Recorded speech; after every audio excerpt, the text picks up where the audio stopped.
Hey guys, Aaron Cybertron Zhang here, and today I'm really excited to be debuting a new series on my channel called Trainer Tip Tuesdays.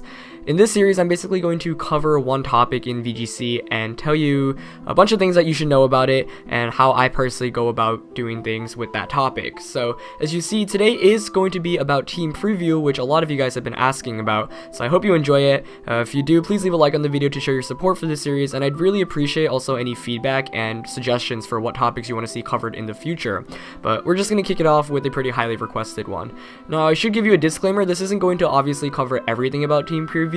It's going to be a pretty simplified guide, but I just wanted to get one out so you guys know really what goes in my mind when I, am in Team Preview. And I'm planning on doing a more in-depth one with lots of video analysis from previous years of VGC, looking at professional games and whatnot, so we can go further in depth. But I feel like this will be a pretty good guide for those that are starting out in VGC and just kind of want to know, how do I do Team Preview? So let's jump into it. First of all, Team Preview is really important in VGC. Unlike 6v6 where you end up bringing all your Pokemon, and so in that case, choosing your lead is the only really thing you have to worry about. VGC, you have to leave 2 of your Pokemon on the bench, so you can only bring 4 Pokemon despite having 6. And leading well, obviously, as any of you know who play Pokemon, is really big because it can give you a huge advantage right from the beginning, and it can put your opponent in a bad position right away. And that's really important, right? Because you have a lot of pressure right from the beginning, and it's never fun playing from behind, especially when you chose the wrong leads, and that already gets things going. So you want to try to lead as well as possible in any game. Of course, it's also important because if you choose the wrong 4 Pokemon, for example, if you leave behind one that's absolutely essential to the matchup, it will make winning a lot more difficult for you. I can think of a bunch of examples for this, but I guess a big one is, for example, let's say your opponent has a Cresselia and you end up bringing 4 Pokemon, none which have a way to hit Cresselia for super effective or can resist its attacks, then you're going to be in some trouble. And that's why, especially against bulky Pokemon, most teams have a way to beat the most bulky Pokemon in the format.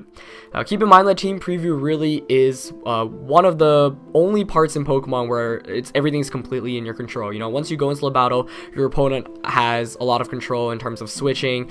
RNG is obvious a thing. So in Team Preview, you get to pick your 4 Pokemon, and that's a pretty big aspect to it.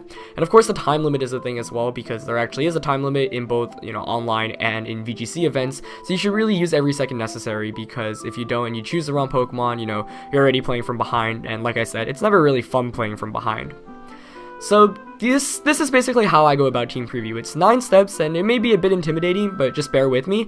I really go in this order, and it's pretty quick. You only get less than 2 minutes for Team Preview, so you really have to think on the feet and think quickly.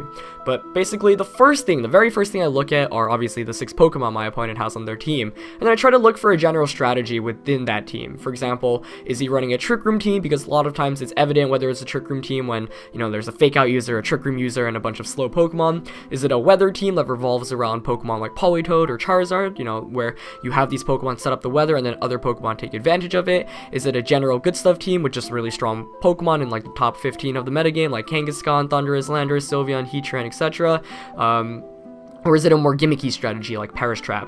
A lot of the times you can tell immediately what your opponent's going to be going for based off the Pokemon he or she has in the team. So, you can use that to already start building off what you want to bring. For example, if I see that my opponent has maybe like a more gimmicky team, such as a Perish Trap team, I'm probably going to try to counter a bit more specifically rather than bring Pokemon that are generally good. So then after I see, the strategy my opponent's using, I then try to guess the items and movesets on all the Pokemon.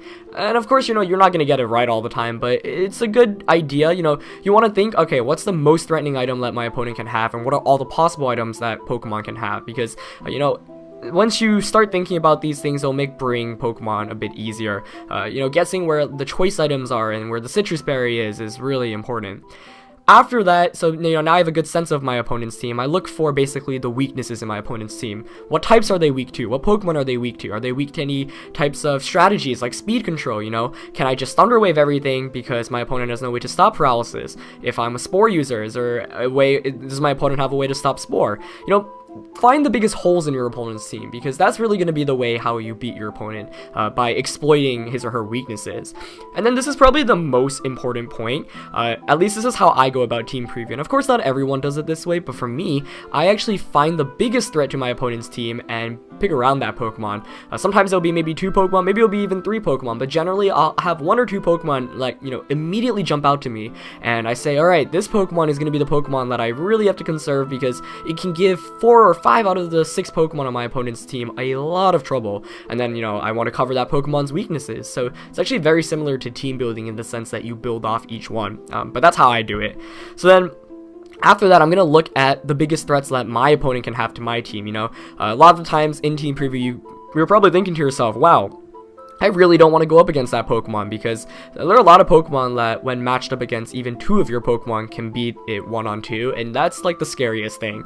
So, you know, you want to find those Pokemon that can give the majority of your team trouble and make sure you bring counters to that. So, you know, once you've considered all of this, then you pick your leads and then the back 2. After that, you look over the 4 Pokemon you've chosen, make sure, you know, it's not too weak to everything, make sure you can cover all the weaknesses and whatnot that your team has. And then finally, remind yourself which Pokemon are most important to the matchup, because these are the Pokemon you're going to want to conserve and protect the most. So, you know, let's take a look. This is an example, very standard looking team. The team on the left is the team I ran into on Road to Ranked, and the team on the right, of course, is the Mega Venusaur team. So, you know, I'm just going to quickly run down on how I go about team preview. If you want more examples, you know, I always talk about how I pick my teams on all the Road to Ranked episodes, so you can really get a good, you know, sense of how I pick my Pokemon. But, you know, let's look at this case. So, you know, I see the Sylveon, Kangaskhan, Landorus, Thundurus, Heatran, Cresselia, and generally, you know, against these kinds of teams where the Pokemon are more common, it's slightly easier to predict. So, you know, the Kangaskhan, for example, is going to be a Mega Evolution. Lando T, most likely a choice item, maybe Assault Vest, though it could have like Focus Sash as well. Sylveon, probably Specs, Pixie Orb, Pixie of Play or Life Orb. You know, Heatran, something like Leftovers, Thundurus, and Cresselia definitely is in a recovery item. So like immediately when I go into team preview, after maybe the first 10 seconds of looking at my opponent's team, I already know like what's coming my way. So, you know, I already know probably most of the sets, and this is why having unconventional sets in Pokemon can really help you out sometimes, because in team preview your opponent really won't know what to expect.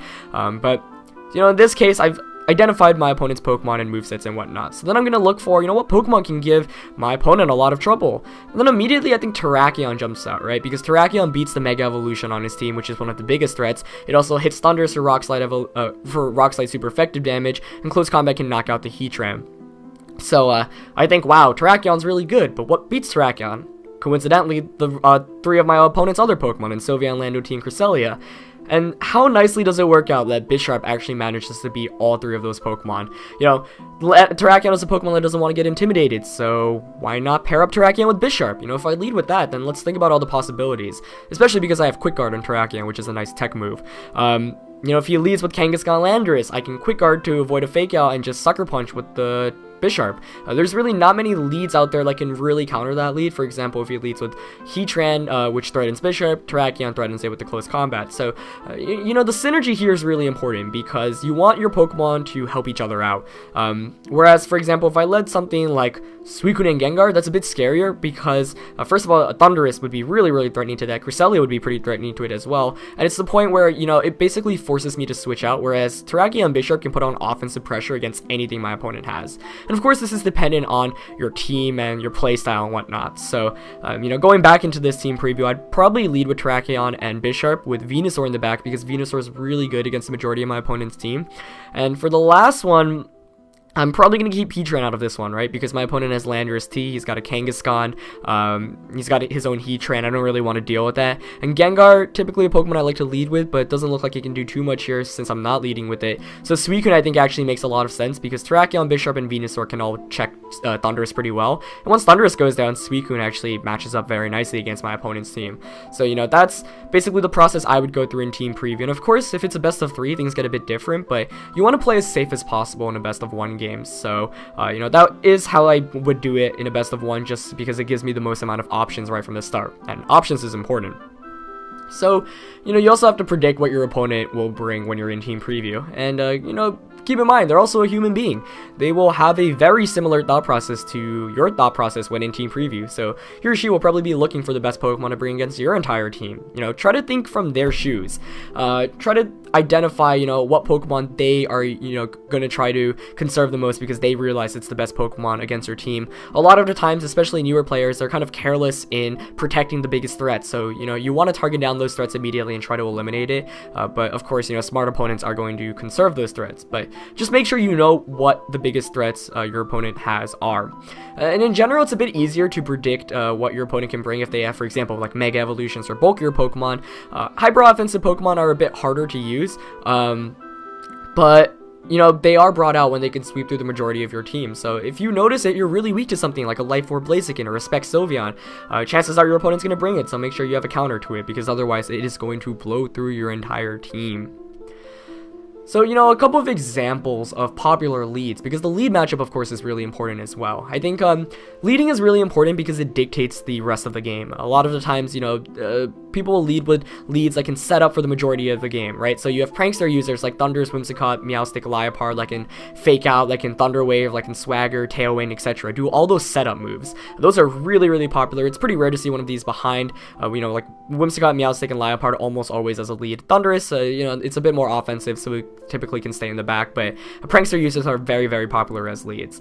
Fake Out users are also really common because, they can help the partner set up immediately, so Pokemon like Kangaskhan, Scrafty, Mienshao, all of those. Speed control users are pretty big here too, because speed control really dictates the course of the game. If you can get an Icy Wind off, or a Tailwind off, or a Thunder Wave off, or a Trick Room off in the beginning of the game, you might be able to overwhelm your opponent with offense right away, and it's why we see a lot of the times, the first turn Tailwind play, or the first turn Trick Room play, the Fake Out Trick Room play, or etc. Speed control is really big, and a lot of times you can expect your opponent to lead with one of a speed control user. Intimidate users, Landorus T is the biggest one here. It's also a very common one. Just in general, paired with the Choice Scarf, you can switch out immediately, get a nice Intimidate off, and then bring it back in for the late game. Fast Pokemon that can get KOs are pretty popular when, your team might be a bit frailer, or the opposing team might be a bit frailer. Terrakion and Virizion, both Pokemon I've used, are great because they put on so much offensive pressure against the majority of the metagame. So if your opponent leads incorrectly, you can just, get KOs or predict switch outs or whatnot. But, bulky Pokemon that can help set up are also really popular. The Prankster users, some of those, like with the Thundurus, definitely, Meowstic as well, those are bulkier Pokemon that can disrupt your team from the start. I think Suicune and Cresselia are pretty good examples of this as well. Those are Pokemon that can definitely be in the back, of course, but a lot of times your opponent will probably want to lead with it if you don't have any great checks to it, just because bulky Pokemon are difficult to KO and they can help set you up already from the beginning of the game. And then, of course, Pokemon that beat the majority of your team are going to be pretty popular as leads, so, you can use this to your advantage. Those smarter players will typically keep these Pokemon in the back for the late game, knowing you're going to overextend to try to, knock it out in the beginning of the game. So, a bunch of tips that I can offer you from personal experience. When picking your leads, there are basically two options I see. You can either go with the safest option, one that has even matchups against anything your opponent brings. Basically two Pokemon that have such good synergy that regardless of what your opponent brings, like there are very, very few Pokemon in the metagame that can counter them. Or you can actually predict what your opponent might lead with and counter lead more aggressively. For example, a lot of the times, you'll probably predict the more common leads, like, based off my opponent's team, it's very obvious he's going to lead with Kangaskhan, so I don't lead with something that can beat Kangaskhan, like Terrakion. You do run into a bigger risk here, and Pokemon's all about risk and reward, so you really have to consider it, but it can really pay off if you bring the one Pokemon or two Pokemon that like really counter your opponent's leads, and you just completely outpredict what they're going to lead with, because then you have so much momentum going from the start. You have to consider that, but like in a best of one, I typically like to go with the safest option, but then in a best of three, I'll probably switch things up a bit. Of course, you want to make sure that you don't end up bringing 4 Pokemon that are too weak to one Pokemon. I think a pretty good example of this is Specs Sylveon, or just spread moves in general. You don't want to be too weak to Earthquakes, Heat Waves, Hyper Voices, Rock Slides, etc. So make sure you have Pokemon that can resist it, and so that your opponent can't get too much momentum spamming those attacks. You should also remember to conserve the biggest threats to your opponent's team, and this is something I've been stressing over and over again. For example, there are some Pokemon that can just beat the majority of your team or your opponent's team, and then if you lose those too quickly, a lot of the times you'll find yourself in the end game realizing, wow, I really needed that Pokemon, and I can't believe I just got it KO'd immediately from the start. So really consider this. Think about the role of each of your Pokemon, and that goes into the next tip, right? Every Pokemon has a role when you choose it in the battle. You know, I would hope that when you are in team preview, you kind of think to yourself, okay, this Pokemon is meant to really beat these Pokemon. Of course, it can do other things, but it's mainly there to counter, you know, X and Y. So make sure they try to fulfill their role. Don't let them faint too early, because if they do, then you might be missing a very crucial Pokemon and a member that's designed to beat other members on your opponent's side. So, you know, I think the best way really to get better at team preview, honestly, is just to practice over and over again. When you practice more and more, you get more familiar with your own team, so you have a, you know, feeling of what you should be leading with, and then you also really get to understand the metagame a bit better. Team preview is just a lot easier when you see the Pokemon and you know what's coming your way. Even if it's unconventional Pokemon, you know, the more you practice, the more you'll run into more unconventional picks, and that way, even when you run into them in real tournaments, you won't have as much of an issue. Definitely learn from your mistakes, because a lot of losses come from improper Pokemon selection and poor lead matchups, as opposed to oh, there was hacks in this game, or I didn't play as well. Like, a lot of the times players actually just lose after team preview, and that shouldn't be a...